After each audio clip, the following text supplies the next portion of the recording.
नमस्कार, आप सभी देख रहे हैं भारत टाइम न्यूज़ 24। मैं आप सभी के साथ Kamakshi Dogra elite smile dental clinic में के बिल्कुल बाहर मौजूद हैं।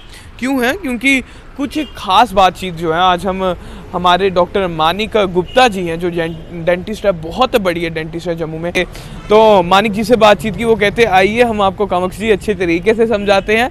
तो इनकी क्लिनिक के बाहर मौजूद है, आइए अंदर चलते हैं और इनसे बातचीत करते हैं कि ओरल हेल्थ जो है वो कितनी ज़्यादा इंपॉर्टेंट है बाकी चीज़ों के साथ साथ। आइए चलो, कहीं ना कहीं आज की जनरेशन की बात करें तो जिस तरीके से रील्स हैं, आजकल की यूथ ज़्यादा उसी तरफ अट्रैक्ट है, तो उनको रहता है कि हमारी ओरल हेल्थ है, जैसे दांत किसी के गैप हैं या एकदम मतलब कि बिल्कुल अच्छे तरीके से रहे। क्योंकि कहीं ना कहीं मेन जब लोग इसकी तरफ देखते हैं, पहला फेस देखते हैं तो एक स्माइल आती है, तो ऑफकोर्स सी बात है तीज जो है आपके सामने आएंगे तो लोगों को तो रहता है कि सब अच्छा दिखे। तो उसको लेकर लोगों को क्या कहना चाहिए? जी, मैं यही कहना चाहूँगा कि आप अपना एनुअली और 6 मंथ्स में एक बार दांतों का चेकअप ज़रूर करवाइए। At least annually once a year आपको डेंटल चेकअप करवाना चाहिए।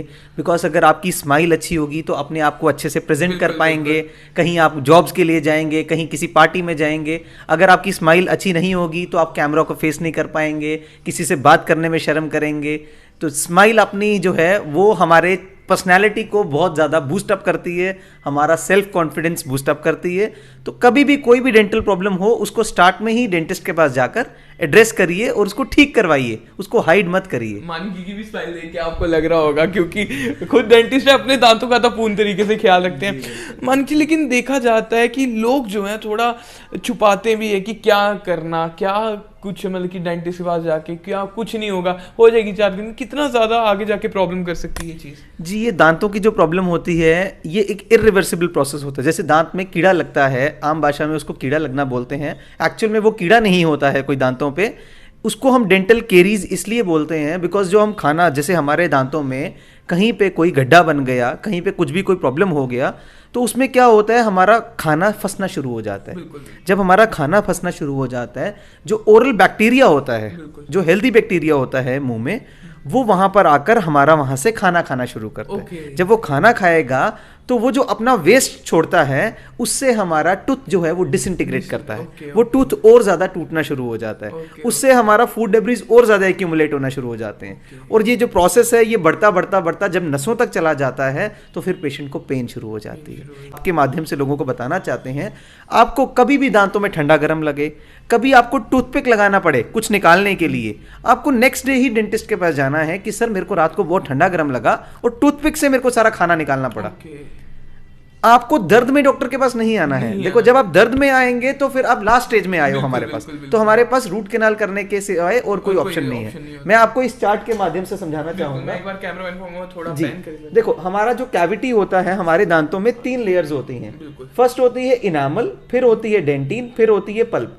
जो कैविटी हमारी स्टार्ट होती है वो इनामल से स्टार्ट होती है। जब इनामल पे कैविटी होती है उसमें पेशेंट को सिर्फ ठंडा गर्म लगता है, तब पेशेंट इग्नोर करता है कि कोई बात नहीं, कुछ नहीं, ठीक हो जाएगा। उसके बाद नेक्स्ट स्टेज में क्या होता है, कैविटी बढ़ते बढ़ते डेंटिन पे चली जाती है जिसमें हमारा खाना फंसना शुरू हो जाता है।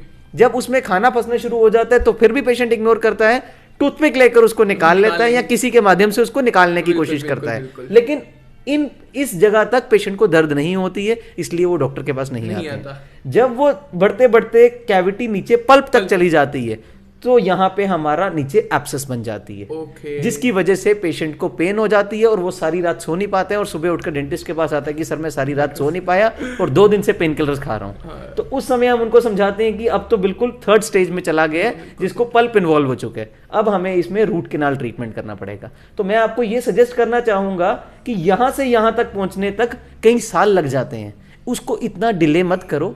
कभी भी कैविटी स्टार्ट होती है, ठंडा गर्म लगता है, खाना फंसता है, तुरंत अगले दिन डेंटिस्ट के पास जाकर उसका इलाज करवाओ। मानिक जी, इसके साथ एक क्वेश्चन और रहेगा कि बच्चे जो हैं छोटे, ठीक है, वो स्टार्टिंग में उनको चॉकलेट्स की आदत, आइसक्रीम्स की आदत लग जाती है, तो सेम चीज़ उनके साथ होती है, पूरे दांत जो है वो ब्लैक हो जाते हैं। तो उसके बाद कितनी प्रॉब्लम उन बच्चों को आ सकती है? उनके पेरेंट्स को क्या कहोगे? उनके पेरेंट्स को यही समझाना चाहेंगे कि आज के डेट में जो जंक फूड की वजह से बच्चों को आदत पड़ गई है, प्रोसेस्ड फूड खाने की, उस चीज़ से उनको दोबारा से हेल्दी फूड पे, सैलेड्स पे, फ्रूट्स पे शिफ्ट करिए। बिकॉज बच्चों के दांत आजकल जो कारण होता है टेढ़े मेढ़े होने का, वो ये एक मेन कारण है। बिकॉज हम लोग पहले अर्ली टाइम में, आज से 20, 25, 30, 50 साल पीछे चले जाओ तो हम रॉ खाना खाते थे। कच्चा अमरूद पेड़ से तोड़ के खाते थे, सेब तोड़ के खा लेते थे, मूली गाजर उठाकर मुंह में डाल के खा लेते थे। लेकिन आज की डेट में बच्चा पिज्जा बर्गर वगैरह खाता है, जो कि एक प्रोसेस्ड फूड है। उससे की वजह से दांतों के ऊपर जोर नहीं लगता है। जब जोर नहीं लगेगा तो जो नेचुरली 6 महीने में दांत टूटना चाहिए था, या जब परमानेंट टूथ आती है तो 6 साल में टूटना चाहिए था, वो दांत जाकर टूटता है उनका 10 साल में। तो दांत जो आने वाला है वो तो 7 साल में तैयार है आने के लिए, बट वो 6 साल वाला टूटेगा तो 7 को जगह मिलेगी ना। वो 6 साल वाला टूटता ही जाकर 8 में, और 7 वाला पीछे से निकल कर खड़ा हो जाता है। तो उसकी वजह से दांत जो है वो टेढ़े मेढ़े हो जाते हैं। इसीलिए उनको बोला जाए, हमें आपके माध्यम से बताना चाहूंगा कि बच्चों को स्टार्टिंग से raw food, salads in the form of salads, fruits, ये खाने की आदत डालो, ना कि processed food, pastries, pizzas, burger, जो कि ऑलरेडी इतने सॉफ्ट होते हैं कि बाइट करने की जरूरत भी नहीं पड़ती। कुछ लोग जिस तरीके से तंबाकू खाते हैं और उनके दांत जो है प्रॉब्लम, जिसके कारण कैंसर भी हो जाता है, उन लोगों को क्या कहना चाहेंगे आखिर में जाते जाते? उनको यही कहना चाहेंगे कि इन चीज़ों से दूर रहो। देखो हमारे पास लोग आते हैं कि सर ये ना सिगरेट पी पी कर या तंबाकू खाकर दांत काले हो गए हैं तो इनको साफ कर दो।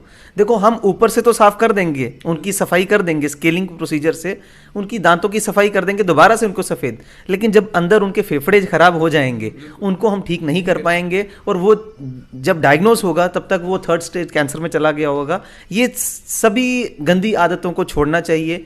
इन सब चीज़ों को, आज का यूथ जो है वो ड्रग्स की तरफ और इन चीज़ों की तरफ जा रहा है, इस चीज़ को रोकना चाहिए और हम सबको इसके लिए हाथ बढ़ाना होगा, सो दैट कि आज का यूथ इस चीज़ में ना जाकर किसी एडवेंचरस चीज़ों पे चले जाएं, किसी अच्छी चीज़ों पे चले जाएं, बट ये सब नहीं करना चाहिए। हाँ बिल्कुल, बहुत थैंक यू मानिक जी हमारे साथ बात करने। इन्होंने साफ तरीके से आपको बताया कि किस तरीके से अपनी ओरल हेल्थ का जो है वो ध्यान रखना है, क्योंकि लोग जो है वो छुपाते हैं। और जब तक, जिस तरीके से उन्होंने पूरे चार्ट से बताया, जब 3rd स्टेज जो है वो हो जाती है, उसके बाद जो है लोग डॉक्टर्स के पास आते हैं और तब तक जो है वो टाइम हो चुका होता है। आप सभी से भी ये दरख्वास्त है, कुछ भी प्रॉब्लम होते हैं आप डॉक्टर्स पास जाएं और अपनी जो भी दांत की प्रॉब्लम है वो उनको बताएं, और साल में एक बार जो है अपना चेकअप दांतों का जरूर कराएं।